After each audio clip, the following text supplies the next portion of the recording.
All right, hello everyone, and welcome back to the BMWBLOG Podcast. This is episode 43, and I'm joined by Horatiu, our editor-in-chief. We're doing it on video this time, so we can actually talk to each other. It's pretty good, and we have some good topics today. We're going to talk about some things like the Autocars Top 100, which had a few BMWs on it. Top 100 most beautiful cars, so that was pretty cool.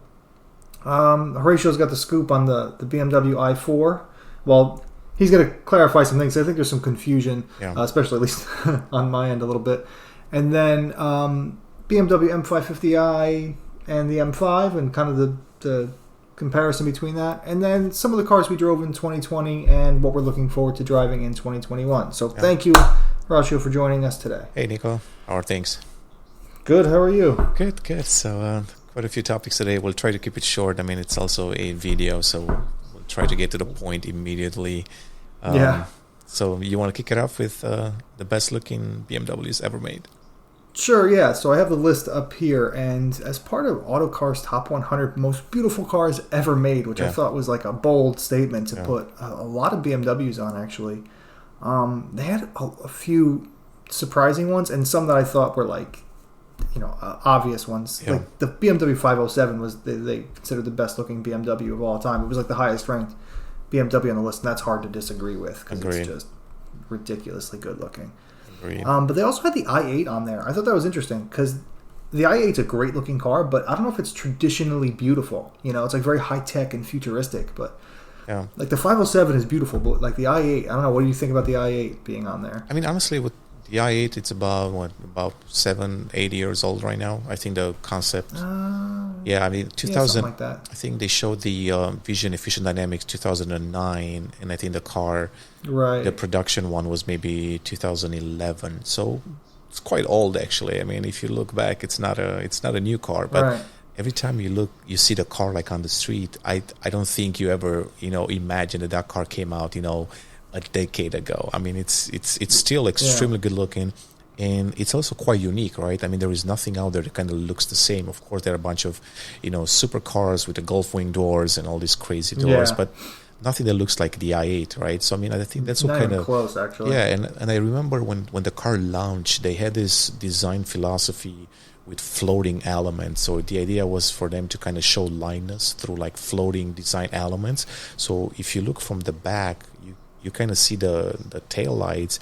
They have these gaps and spaces in between. It's that flying buttress design. Exactly. Yeah. So I think that was the idea with that, to have this floating design. It's quite unique. They moved away from that, on the newer cars, but that's the only one that really employed that technology. And I had a chance to actually meet both the designers that did the concept car.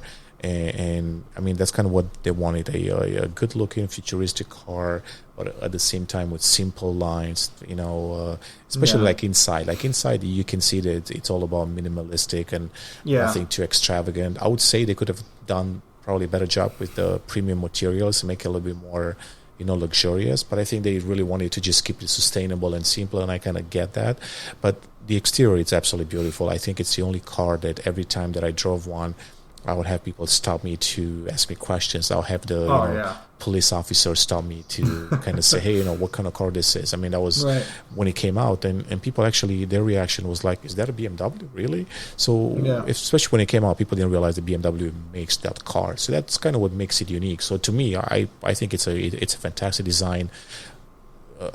Every time that I see the car today, I'm still in love with that styling. Yeah, for sure. It's a really like you said. It doesn't look like it's 10 years old. Not only does it not look 10 years old or however old it is, if it came out 10 years from now, I think it would still look modern. Like it's such a futuristic looking design. I think it'll stay looking modern for a really long time. And it is one of those things, you drive it. I remember I've had, I think, 2 or 3 now test cars, test i8s. And every time I drive it, I don't know how many times people say, like, nice Lambo. Because they don't know that BMW makes anything that looks anything crazy like that. Exactly. So it is pretty remarkable. And especially the Roadster. I mean, the Roadster, it's even more beautiful, I think. I think that's the better looking. Yeah, with the top down looks incredible. Amazing, actually. I had a Sophisto edition one that was pretty cool. Really? I had the test car. Or did I have the E-Copper Bronze, I think it's called. I drove that Yeah, car. yeah. The first time that I drove that car was actually in Mallorca, I think, Spain. Oh. Yeah, and there was I drove it in Jersey, so. as an insight, I think there was an incident there, not in my group, but somebody scraped like the side of the car a little bit.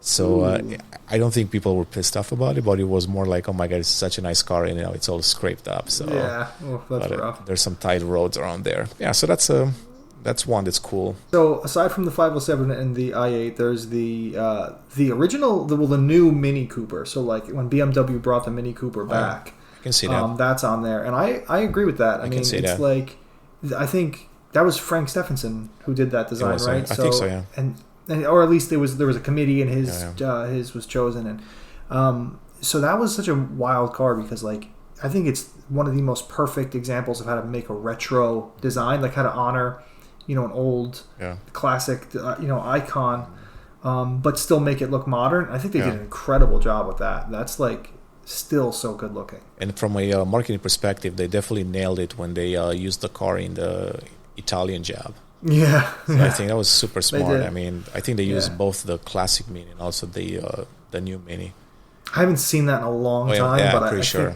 I don't remember. Yeah, there is they did use the both. Yeah, there is a chase, scene, through. They're driving through tunnels. Exactly, and I think some of them are actually the classic Minis, if I remember correctly. And then they have also the new Mini Cooper, which absolutely, like you said, I think they nailed that. And I think it's the car that totally revived the brand. It definitely, brought so many new customers to the brand, and it's done fantastic for the BMW. Yeah, it really has. Yeah, it's been awesome. So there's that, and then the 3.0 CSL. I mean, that's kind of like a given, That's that's just it's such a classic, like traditionally beautiful looking car. Like classic proportions. Yeah. CSL, CSI. I mean, those cars look good even on the road version, the racing version. I think they look fantastic. Yeah, with the Batmobile with the giant wing and everything. Yeah, that was cool. And then another one which is more modern, which I love. I mean, I think is one of the best looking BMWs of the modern era is the 6 Series Grand Coupe or Grand Coupe. The 6 Series I think is better looking than the 8 Series version. It's gorgeous. Every time I see one, even now, I'm like, oh my god, it's such a good looking car. Yeah, they definitely nailed that. I remember the official launch. It was in Santa Barbara, I think, like around Solvang, maybe. Yeah. So we had a car, and drove around this, through these vineyards, and it was quite cool. And especially the car just looked at home there. But I agree, it's beautiful design with that, roof line. It's also quite spacious inside, and it is. Especially with the BMW individual touches, like inside, it was extremely luxurious. So I can see. It also had one of the more unique BMW interiors of the time, like with that weird like waterfall effect on the passenger side of the dash. That was really cool. Like it was one of the few, because like every German car now, like it's all the same thing on the inside. Like from they just kind of take from the top and go down and make every car look the same. So the 6 Series Grand Coupe had this like really interesting, unique interior, and I always really liked that about it. Yeah, I think they nailed that. That was a really good car, but that's great. I mean that's their list. That's the 5 cars they had on the list. I think each one is deserving. I think I would have. I mean, if I were to add one more, to that list, it would be something that's quite unusual. I mean, maybe not that unusual, but it would be the E46 M3 CSL. Yeah, you don't really you don't see it here, right? So, I mean, but every time that I go to Europe and I have a chance to like either go to the museum or somewhere where they have the car, either the M Studio. I mean, that car is just perfect, It's got that, silver color on it. It's just so beautiful. It's something about that car. That built-in, like, ducktail spoiler at the trunk. It's really, really It's just cool. something about that car. I mean, they took the M3 and just added just a few little things, but it's just perfect. Yeah. So, to me, that would be another one. The M3 itself is great. The E46 M3 by itself is gorgeous. It's so perfectly simple and well-proportioned and short overhangs. And That car will appreciate in value even more, I think. That car, the prices on the E46 will go up like crazy. Yeah, I know. Much to my dismay, they're going up. Yeah, I mean, out of where I can afford. So it gets to a point where it's not even worth buying one, because then you have to really babysit it. So yeah, that's no fun. Not with a car like that. No. Exactly. But yeah, I think that's a worthy inclusion to that list. I think that's pretty good. I did a good job with that one. I mean, there are a few obvious ones. I guess I would have probably... The only one that was unobvious, probably the Mini, but pretty much everything else, it's kind of like a given. Yeah, I think the only other one I would have added was, and I guess maybe it doesn't make sense because it's basically a remake of the 507, but that's the Z8. I always thought the Z8 was a great looking car. Yeah. Like another like perfectly retro modern design, like just so encapsulates like what made the original so good, because it was obviously inspired by the 507, but still look modern. Agreed. It's great looking car. I talk about a Z8 all the time when I meet with Seth Carlson from Rondell. He's got one. I think I don't remember if he has two of them. I think he's got one. I think he does have two. And his wife Kelly, I think his wife Kelly has one too. I think he's got a black one and either a red one, I think, or a white. I remember him. I think I remember him telling me that story in Pebble Beach. He bought one of the black one, like a high mileage one, for a low price, and then he and his wife bought another one for her. Yeah, that's like low mileage, like real minter, like real beautiful one. That's awesome. And he drives the hell out of his. He drives it all over the place. All over the place. Yeah, he actually told me to come down to drive his car. I'm like, really? I'm like, I might do that. Yeah, he actually he let a couple of the journalists in Pebble Beach drive it. And because he drove it there, he drove it from like I don't know where he lives in California, but he drove it there. And I was like, I'm sorry, Satch. Like I want to drive it. I'm not driving your 6-figure Z8 and all this traffic and all these crazy Ferraris going all over the place. I'm not doing that. I mean, if it was my car, I don't know if I would let anyone. Yeah, he's a brave man. Drive it. Especially letting like hooligan journalists get behind the wheel. He's nuts. Exactly. He's a great guy. Man. So Z8. So Z8's a great addition to the list, I think. Yeah. So Z8, E46, M3 CSL. That would be the ideal list, probably. Yeah. I mean, they do the top 100 of like every car in the in the world. That's pretty hard to like nail everything. But I think the BMWs they put, I think, were definitely worthy of that. Yeah. All right. So what's the next topic? Here's one that's a little bit confusing, I think, for some fans, and it's the BMW i4. So we know that the first electrified car the M division is going to work on is the i4, right? So that's going to be what, the M50 it's going to be called? I don't know, that's a tricky one. So we've talked to the MCO Marcus Fleisch quite a few times, and he's always hinting at things, but I think I'm not sure if the i4 is the first one or that rumored X8, which apparently that has a hybrid component, so that might be actually the first electrified M car, but with a hybrid component. So let's take that out of the equation. Let's just say that the i4 it's really the first M car. I wouldn't really call it a full M car because from what I know, the M Performance division, it's really under the M. But what they do is they take a production car and they kind of modify it a little bit, and it kind of sits below a full M car. Right. So I don't think I don't think we will see soon a full M electric car. I mean, not the next 2-3 years. Probably by 2025 we might see it. Maybe even the next M5. I'm not sure yet. But I think the i4. I think the working name, from what I've read and heard and all these things, it's i4 M50. So really, it's kind of like a X3 M40i or X7 M50i. So kind of the same idea. So what I expect a little bit of different styling, maybe some aero parts that are specific to the M car. I don't think they will work on the performance, because the idea of all these cars is really to find the right balance in between, performance and range. So I don't think it will be something extremely fast. I don't remember what we wrote as far as the horsepower, but I think it keeps getting. I don't know if it's rumored or where. Actually, I don't even remember where this number came from, but I keep seeing 500 horsepower is what I keep seeing. Makes sense, right? I mean, makes sense. I don't think they have a problem getting that out of 2 electric motors. It's probably going to be. No way. I expect that car to be an X-Drive. It would make sense for that car to be an X-Drive. I don't see it not being all-wheel drive. Yeah. Exactly. So, I think that's doable. So it's quite exciting, right? I mean, I don't think it's going to be cheap. Oh yeah.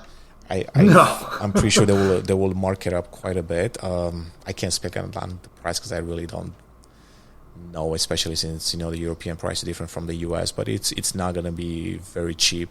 It's probably not going to be as expensive as a Porsche Taycan? Taycan. So it's not as expensive. Probably as that, not.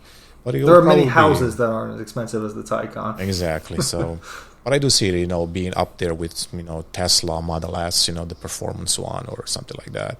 Do you think it's more? If it'll be more like M4 money, or like maybe like M5 money? I expected more than the M4 to cost like more like M5 money, like 100,000 maybe. I mean, it would make sense. So let's speculative, but let's assume that they do 3 models. Like that was the hint that I've always got, that there might be 3 different variants. So if you have an entry level one, they have to price it somewhere in between 50 and 60, the starting price, to kind of be competitive with the Model 3 and all of that. And you want to stay within the same range as the i3, So I think that then if you move up to the middle one, let's say that's going to be like, 60 to 70 something probably. That's the price range.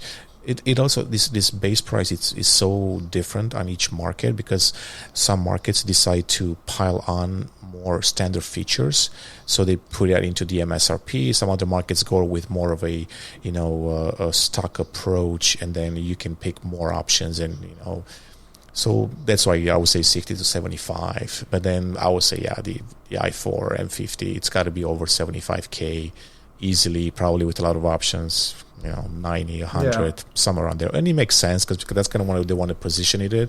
I'm sure they will sell more of the, entry level and the middle one. But if somebody wants to go more extreme, they can definitely, go for the i4 or whatever name it's going to have. i4 M50, maybe. I don't know. Do you have like any idea at all, like even just roundabout time frame? Like when you think do we see it in 2021? I don't think so. Lately, what I've seen, that they actually do launch models kind of like with a staggered approach. So if you look at the M3 and M4, they kind of did the same thing. They're launching now with only the all-wheel drive, I think, first, and then later on they're going to bring the manual, and they're going to bring the rear-wheel drive and all of that. So I expect them to start up with maybe just one model, maybe for one market. Like the US might just get one model, like in the beginning, and that's in 2022 anyway, because production kicks off in November of 2021 from what they said. That's kind of like official. Okay. I think they kind of talked about that. So we can definitely say with certainty that it's going to be November 2021 production. Each market will get it at a different time. So likely the US will be sometimes, early 2022, spring 2022. And I expect just one model then, and then maybe later on that year or the year after to get all the other models. Or that's my speculation, because they're doing the same thing with the iX too. I think the iX initially has only one variant coming to the market, and then they're planning to build another 1 or 2 more also. So I think that's... And the iX is going to be the top of the line one, right? First. Yeah, I mean that will be top of the line. Yeah, I mean it's if we talk about the iX, I think they mentioned X5 prices. So I had a call with Frank Van Meel, former head of M brand. Now he's the vice president for luxury and Rolls-Royce cars. And the iX falls under that, so it's considered a luxury car, because BMW has this luxury lineup where they kind of group the 7 Series in there, the 8 Series, the M8, I think the X7 it's in there. So now, of course, the iX will fall under that. So that's a parenthesis there. But so I think the iX will have more variants, but I think it will come out with just one variant initially, and it's not going to be cheap. So if they price it as the X5, if you expect a entry-level iX, it's probably going to be priced at the level of an X540i. Then you move up to whatever X5 M50i, and then maybe the top one, it's close to an X5M. Could be. Right. So I think that's kind of what we'll see. But so the i4, it'll probably follow the same recipe. Right. The only reason I asked about a time frame was that this year we already have the Tesla model. So the i4 is going to be like 4 Series Grand Coupe size. So size-wise, it's more Tesla Model 3 performance, right? Like size-wise, not Model S, because the Model S is it's like 5 Series, 7 Series size, right? Yes, model. I mean, it's still smaller than the 7 Series. I would say the model. It's like a big 5 Series, right? Exactly. Yeah, something like that. Yeah, with the roof line, a little bit different. But I think I don't recall the Concept i4 dimensions. I'm not even sure if they talked about that, but I think if you look at the car and the Model 3, I think we did some comparison photos. I'm pretty sure the i4 it's a little bit longer, maybe. Yeah, because performance-wise, they should be about the same, about 500-ish horsepower. Model 3 performance has about that. I think maybe for the top model, but I think the entry level is probably going to be in the 300, 400 range. Right, yeah, I'm talking about the M50. Okay, gotcha. Yeah, right. So I'm thinking like Tesla Model 3 performance, and then at around that price range you're talking about, it's going to be the Audi e-tron GT comes out this. Well, True. I think it's going to be debuted this year, and the entry level one of that I think is going to be like Porsche Taycan 4S power, so about 500 something, about $100,000. So I think that's those three cars. I think are going to be in that realm. Those are going to be the competitive cars, so it's going to it's going to be right there from these speculative specs. I think it's going to be right in where it needs to be. Yeah. In terms of price and performance. I think the BMW i strategy it's a little bit different. So I haven't really talked to them since probably last year. I don't think I talked to them probably 19, but they always emphasize this idea that they don't want to build a car that just goes fast in a straight line. So they're not looking for bragging rights. Okay, this car is going to be the fastest in a straight line. They're really looking for that electric car that offers a good balance in between performance, range, luxury, all of that. So I think BMW might take a different approach than the competitors, where they're really going to bring some cars out that they're useful as far as the driving range, the charging, and all of that, versus let's put it in a drag race and see which one is the fastest. I mean, it's not gonna have a cheetah mode. Is that what you're saying? No, they're definitely gonna have a boost mode. There is no way because there's not gonna be any cute names like Tesla does, like Cheetah X mode. It's BMW. I don't see that. The Germans don't play around with that. I don't see them doing that. Is it gonna have a whoopee cushion button? No, I think it's gonna be a boost over boost or something like that. It's simple and efficient. Yeah, right. Simple and efficient. That's the German mantra. All right. Exactly. That's the i4. So another one that's another M performance car, and it's been being talked about a lot because with the facelift, it's getting a lot of love, and that's the M550i. Excuse me. Yeah. Great car. The top of the line 5 Series that sits just underneath the M5. And I think there's a lot of people that say, well, it might be a better buy than the M5 because it's basically just as fast in the real world. It's more comfortable. It's more usable. But I think that, and I think I've even said that in the past, but now I'm starting to think that maybe that's not exactly fair because they're such different cars. That I think it's probably BMW's best example of separating the M Performance and true M cars. Like I think it's so good, but it's also so distinct from the M5. I don't remember when I drove one last. It's been a few years. It was a press launch in Portugal, I think. So probably 2017. That would be exotic locations. Yeah, I know. Good times when we used to travel to cool places and great roads. Yeah. I think like another side note, it's not about the exotic location. I think they constantly pick Portugal as far as the launch because the weather it's almost always super nice. And the roads are fantastic to drive, and there is not a lot of traffic. So that's why they kind of and honestly many times it's really the same location. It's really nothing like let's go somewhere else because the roads are just so nice, and it's a pity not to go back there to drive some nice cars. The most exotic location I ever go to is Palm Springs. So I love Palm Springs. Hey, Palm Springs is nice, but it's just 90-year-olds playing golf. I love Palm Springs. Palm Springs is nice. The roads are boring, but the Palm Springs is nice. Another boring side note, but I think a lot of people from Southern California are starting to kind of move into Palm Springs. Younger people too. So good. Maybe it'll be a little more fun next time. It's pretty geriatric every time I get there. Palm Springs got some really cool festivals. Does it? I'm only there, in the spring, and then it's there for 2 days, and then it's gone. They used to have Coachella, which was Coachella. That's huge. There is another, I think it's called Stagecoach, which is kind of cool.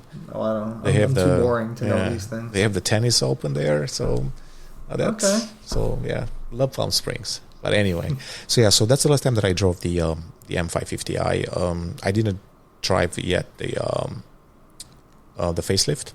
But I haven't either, but I actually should be driving it next Friday. Gotcha, nice. I think. So I don't think that much has changed on the power output. I think it's mostly styling. But I love the car. Basically, when I drove it, I mean, I found even before the M5 came out, I think it was. I just found the car to be like super fast, great car. I didn't feel at any moment that it needs more power, of course. And I got the M5, and I was like, yeah, this is really an M car. So I don't know. I mean, it's always the same question. Should I buy the M550i? I think there was a video by Carwow maybe that did a video on the Carwow. What was their conclusion? Do you know what was their conclusion? I think I don't know if he necessarily, Matt Watson from Carwow, I don't know if he necessarily said that it was better than the M5 or like a better buy. Yeah. But he definitely made the argument that you don't need more than that, like in terms of performance. Like it's so fast. Yeah. You know, and it's also really comfortable and quiet, and it's a great daily. Yeah, so I mean, the M5, it's always going to be the M5. It's clearly better car in any way, but for many people, the M550i might be good enough. Of course, if you have the money and you can afford it, might as well go buy the M5 because it's going to make you smile even more. But I think the M550i is the perfect business sedan, as they call it. It's got the it's got the X drive on it. It's got the performance. It's got the styling that's a little bit more aggressive than the regular 5 Series.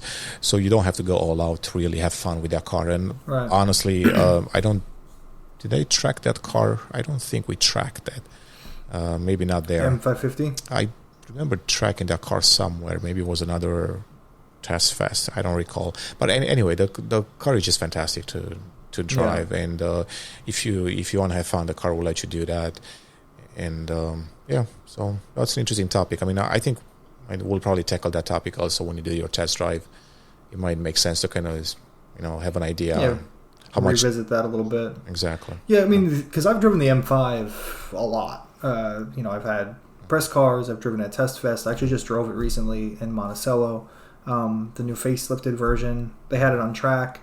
And I got back in. It actually had been a while since I driven it. And the new M5 it's such a great driver's car for such a big, heavy car. It's so fun to drive.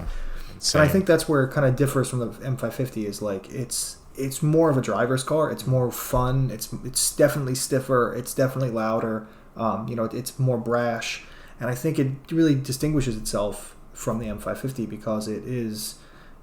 It's more fun, it's more exciting, and the M550 is it's smoother, it's more comfortable, it's quiet. So I don't think like any customer is going to say, well, I'd rather have one or the other, or I'll spend the extra and get the M5 because maybe they want comfort. If they want comfort, they'll get the M550. Yeah. So I think like there's definitely two different customers for each car, and I don't know if you could really say one is better than the other. I think they are really different. Yeah, I mean, that's kind of the beauty. I mean, it's an M performance car, right? So they made that car to be that way. So if you don't want to spend the M5 money, you still have the option to pick up a really great driving car. And I think they achieved that purpose with that car more than with others. I mean, probably the M340i, it's another one that's kind of similar, but they've done a really fantastic job. And I'm not sure what's the ratio, the sales ratio on the M550i versus the others, but I expect the US market to sell quite a few. If you're in Germany or Europe, they probably sell more diesels than they sell the M550i. Right. And also they have this, a lot of the executives in Germany, they like to debadge their cars, right? And show I've heard that they have money, so that's why, or maybe they don't even buy it anymore, so they just buy the diesel. It's funny, it's the opposite here. You get people who buy a 320i and then slap M3 badges on it. That looks cool. Yeah. So all right, what's the next topic? So, and just lastly, this is the last topic actually. It's the best cars we drove in 2021 or 2020, and then what cars we're looking forward to driving in 2021. So we wrote this article, actually. It came out on Christmas, and we all kind of pitched in to say like what was our best car of 2020. So what was this best stuff you drove? I mean, I honestly, it's probably the first year where I really haven't driven that much. I mean, I'm used to driving cars every single month, 2-3 cars.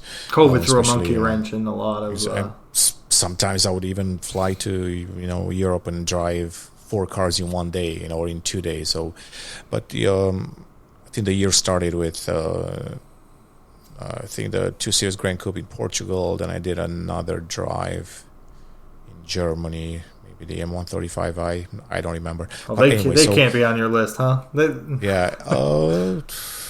The 2 Series Grand Coupe, no. The M135i, maybe. But I'm going to go with the X7 for this year because I drove this car.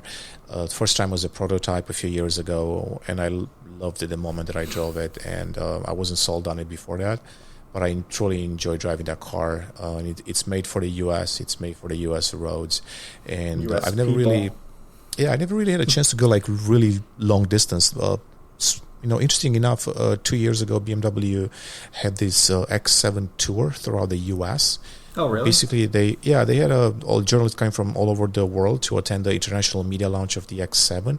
So what they wanted to show that the X7 is really a great road companion, like a road trip car. It really is, and they had about maybe 10 or 11 different stages where you would start like on the East Coast and then you would drive down south, and each leg was maybe 600, 700 miles, some of them even longer, like 1,000 miles. Yeah. Wow. And I mean, some journeys were driving for like 2-3 days, which is more than we usually do. But they went to the East Coast, and they went down south, and they went through the central regions, then they went through New Orleans and all these places, right. And then they ended up on the West Coast. But I think there was a conflict of scheduling back then, so I ended up doing a shorter trip from LA to Palm Springs. Okay. I mean, it's quite short, only an hour and a half drive or whatever. But the nice part was that it was a good drive, but they also added a off-road component. I think I remember seeing you do that actually, seeing the pictures of that. Was a light off-road. I mean, it was not something like extreme. Soft roading. Yeah, exactly. But it was still fun. So that was the last time that I drove the car, but I never really took it on a road trip. So a few months ago, when the pandemic kind of slowed down a little bit, I decided to do a road trip. I didn't really want to fly. I didn't feel safe yet flying. Right, so yeah, I took a road trip from Chicago to Tennessee with the family. Pretty much packed up the car to its fullest potential. I mean, we're talking suitcases and bags and strollers and fishing rods. I mean, I really wanted to see how much I can pack in that car. I think half of the things that I got I did not use, but I really wanted to see what I can fit in it. And that was the idea. It was also a 6-seater. It was not a 7-seater. So it was it also had the captain chairs. Yeah. Going down to Tennessee, I split the trip in two. I stopped halfway in not Nashville. Or did I stop? Louisville, I think. Louisville, yeah. So I stopped in Louisville. So basically, it was a 5-hour drive, then another 5-hour drive from there to Tennessee.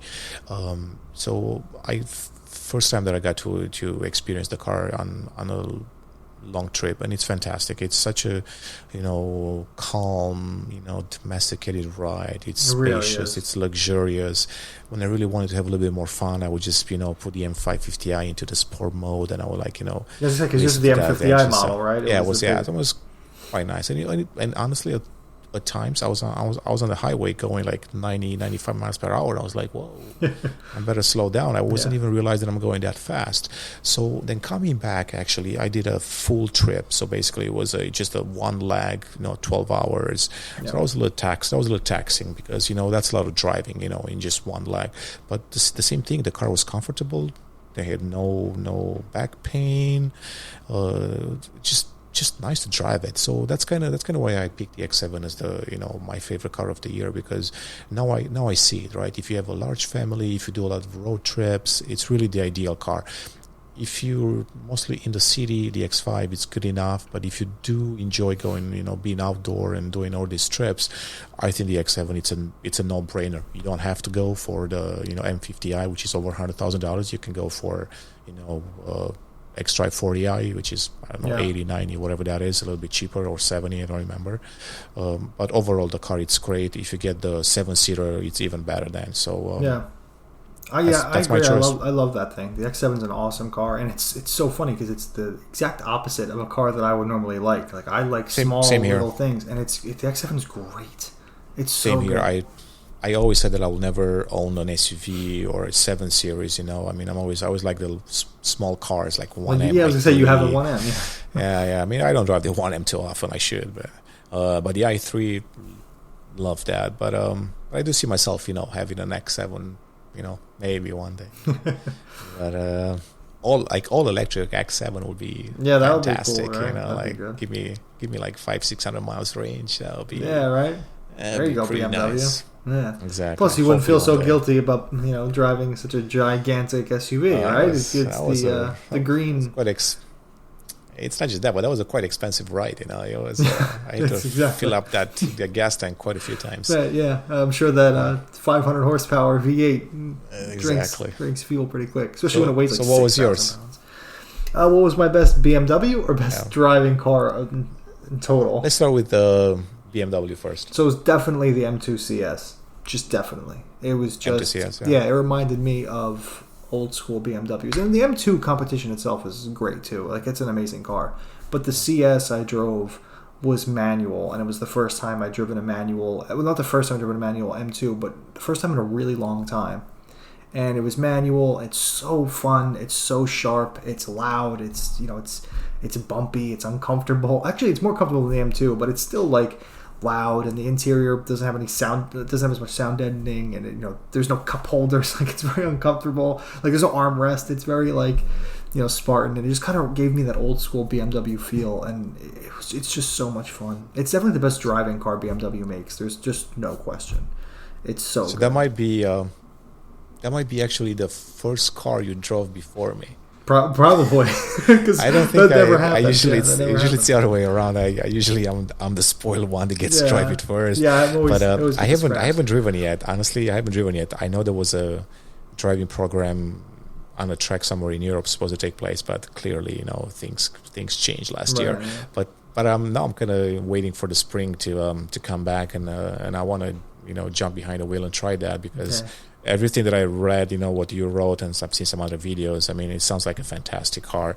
And really? the M2 competition, it's by far my favorite BMW in the last few years. I mean, I've said it before, and I will say it once again. It's the right M car. I think when they came out with that M2, they just nailed it. It's the perfect size. It's so fun to drive. It's not that expensive, compared to the others. But I love this. So if I love the M2 competition, I have no doubt that I will love the M2 CS. I drove the M2 competition once on the Ascari racetrack in Spain, which is a very technical track. Very, it's not very forgiving, so you got to be really careful. The sidewalls are very close to the track, so if you're not careful, you can get in trouble quickly, and.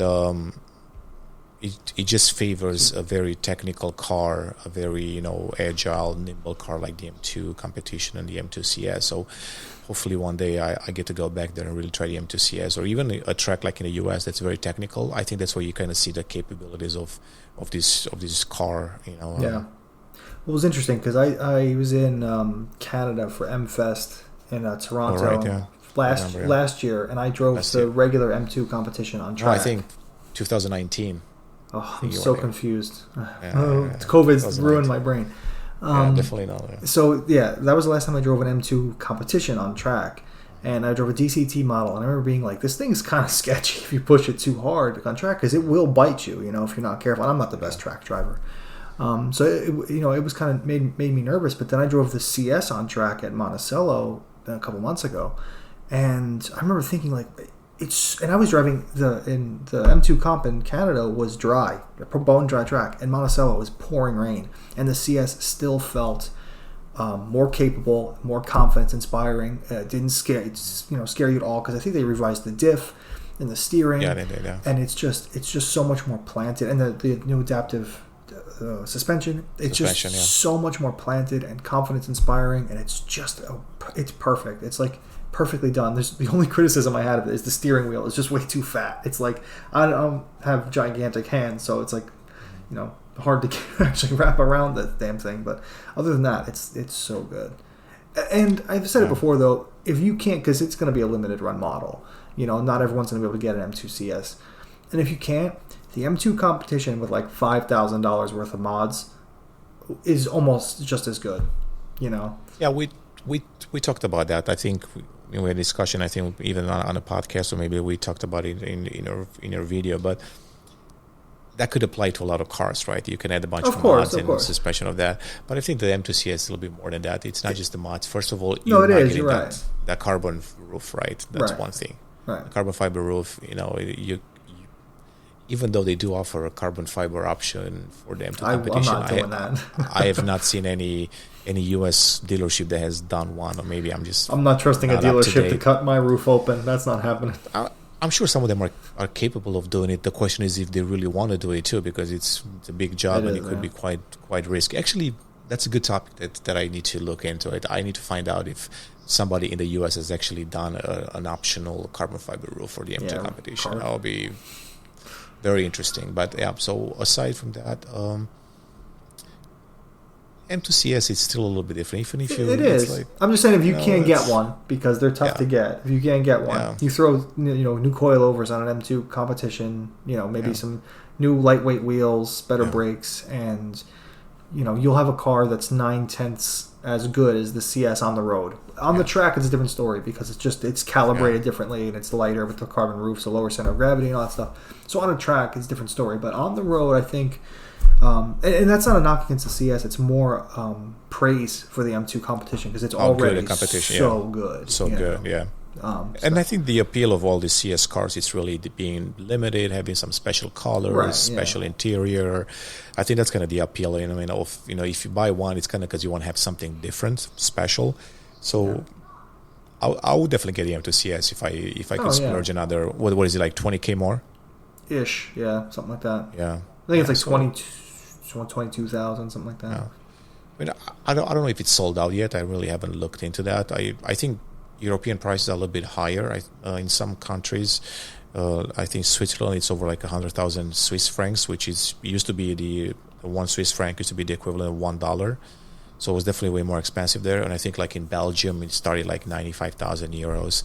So if you compare that to the US dollar, it's quite expensive there, you know. But I'm not sure if they're sold out there. I haven't heard anything, but I haven't heard anything about the US being sold out too. Yeah, I don't know the allocation numbers. It's US market actually no, a little bit in between 400 and 500. I was gonna say I thought it might have been 350, but I wasn't sure, so I wasn't gonna say. Yeah, they kept changing that because of COVID. So I don't know honestly how many they're going to be able to build, because the European production for the M2 CS, I think it actually stopped. I don't think they're making them. Yes, because of the engine. So I think that engine, the S55, it's the same reason why they stopped the production of the M3 and M4, the F80 and F82 earlier in Europe, because of the engine. Yes.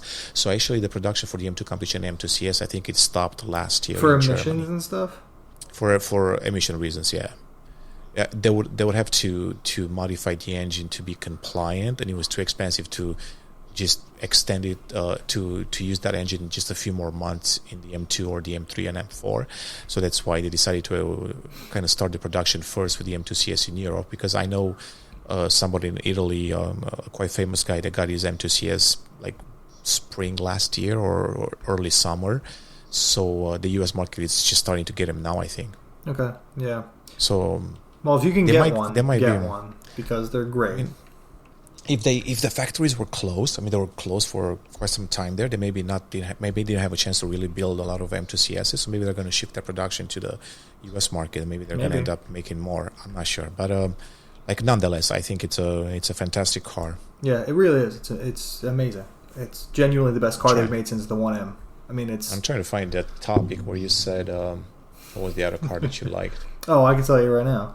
Oh, the best overall non-BMW. Oh, that was definitely the Audi R8. I know it's going to piss off BMW fans, but the R8 is the new one, the V10 Performance. I mean, it's incredible. I drove it up to like Columbia, New York from my house in South Jersey, and it's about 3 hours each way. And when I got there, it's almost 3 hours each way. And I got there, drove it around for a couple hours, and then drove it back. I was in the car literally all day long. I left the house at like 8 o'clock in the morning, didn't get home until like 9, 10 at night. Just constantly drove it. And I remember pulling back up to my house and being like, I want to drive it more. Like, I don't want to stop. Like, it was so good. like it's an everyday supercar. You know, it's got 600 horsepower. It's 0 to 60 in, you know, a blink of an eye. Makes the most incredible noise, and, you know, naturally aspirated V10, and it's comfortable. You can drive it, you know, all day long, and it doesn't hurt your back. It doesn't, you know, you can see out of it. Yeah. It's got great tech, looks great. It's an unbelievable car. It's expensive as hell, but really is unbelievable. I think it's a car that a lot of BMW fans appreciate too. I mean, I think it's hard not to at least respect a little bit. Exactly. Yeah, you have to respect that car because it has done fantastic things for the Audi brand. Oh yeah. It definitely put them on the map as far as, you know, building sports cars, and still good looking. It also got really great marketing. So I drove the R8 also maybe 3-4 years ago in Palm Springs, and there was a caravan where they actually let us go through the Joshua National Tree. Oh, right. Joshua, what's the name? Yeah, Joshua Tree National Park, right? Yes. Yeah. I remember you did that. I remember that. Yeah. So I was quite impressed. I was actually driving right behind Keanu Reeves, so that was kind of cool. And he's actually a really good driver. He is. Yeah. Apparently, he's not just, you know, using stunts in his movies, but he's actually a really good driver. He was going quite fast. But I know he's a big motorcycle guy too. But it's cool that he's a car guy. Yeah, I think that the second day he got on a motorcycle with a few of his friends and went for a ride. Yeah. Yeah. So anyway, so the R8, fantastic car. I agree with you. I mean, I haven't driven it, you know, since, but I would say for a non-BMW, it's a very good car. It's amazing. It really is. And I drove like one that wasn't even fully kitted out. Like it didn't have the magnetic shocks. It didn't have, you know, a few of the things. But it's really amazing. And I wanted to kind of give an honorable mention to the new Corvette too, because I am not a Corvette guy. I haven't driven that one yet. I don't like Corvettes. I'm not even really. I mean, I like the idea of American cars, but most of them I don't really care for. And typically when I see a Corvette, it's like, get out of here with that. But so what did you like about it? It's so much better of a driver's car than I expected. The steering is very good. The chassis is fantastic. The performance is every bit as fast as an R8. I mean, it's 0 to 60 in under 3 seconds. You get 500 horsepower, naturally aspirated V8, 8-speed dual clutch transmission, genuine, you know, mid-engine supercar that handles great, steers great, looks great, and it's $65,000. I mean, it's the same price as an price point is good. Yeah, it's the same price as an M2, but it can genuinely keep up with a Ferrari in terms of pace, like genuine speed, and it's a remarkable thing. I actually can't figure out how they got that much car into that price point, because typically you get in a Corvette and you go, oh, I see why it's so cheap. Like the whole interior is terrible. But you get in the new one and it's like, it's not. I mean, the materials are good and the layout's good. The tech is good. It's like, I don't know how they do it. Maybe that's the smart way to do it from the marketing perspective and sales. You kind of slash your profits on that car a little bit more. So you're making less money like on the car, but you're able to offer, you know, a lot more. And that way, you know, you're getting this feedback like you just mentioned, right? I mean, so it definitely works. And it's going to sell like crazy because, you know, people are going to, I mean, I drove that around and I got more positive responses from people in the Corvette than I did in the Audi R8, the BMW i8, anything like that. Yeah, because people, I think it's like, it's humble. People think like, I can afford a Corvette. Like I can, you know, if I save up a little, I can get a Corvette. They, you know, $250,000 R8, people are like, I'm never going to be able to get one. But a Corvette, it's, you know, kind of something you can do, It's the working man's sports car, and it really is. Gotcha. It's so much better than I expected, because I'm not a Corvette guy, but it really impressed me a lot. Haven't been in one in quite a few years, so I only drove the previous generation. But yeah, so I think to end, you know, this, I think my non-favorite BMW that I drove last year, since I really haven't driven much, I'm gonna have to go with a Rolls-Royce, because I mean it's still a BMW Group brand. Hey, but it's its own chassis, its own engine, it's its own thing. Yeah, no, it's definitely not. Doesn't have. I mean, I'm not sure exactly what it has from the BMW brand, but it's like you said, it's even the iDrive, it's quite modified. Yeah, it's probably the same like underlying you know, software, but it's quite. But anyway, so the platform, it's new, everything is new, and I don't know. I mean, it's hard not to love the Rolls-Royce Go. So it's like one of those things. Like, yeah, sure, you know, you're driving a $400,000 car, of course, it's the best car. I mean, it's a great car, honestly. When I review a Rolls-Royce, I don't even go in thinking like, you know, how does it compare against this? It doesn't matter. It's a Rolls-Royce, you know. I mean, well, like in that car, I mean, what are you gonna complain about it? I should have gone with a double blue leather stitching versus orange, or like, I don't even know. But great car. I drove it only for a few hours in one day because of COVID, but I can't wait to kind of go on a longer trip with that car. I did enjoy the fact that it's probably the first Rolls Royce where I really want to drive. Until now, I didn't really mind being in the back seat, relaxing, That's what a Rolls Royce is for, right? It's for the back seat. Exactly. Enjoying that fake rich life. Meaning mine.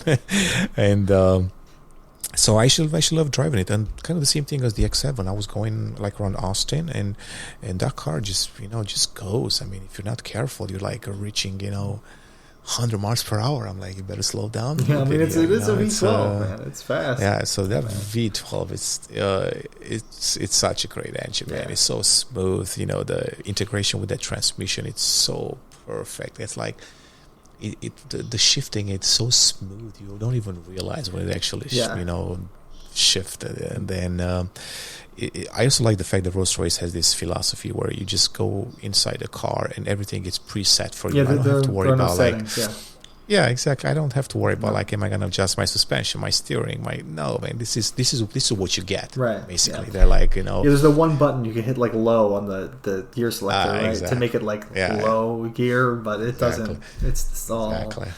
So I love that.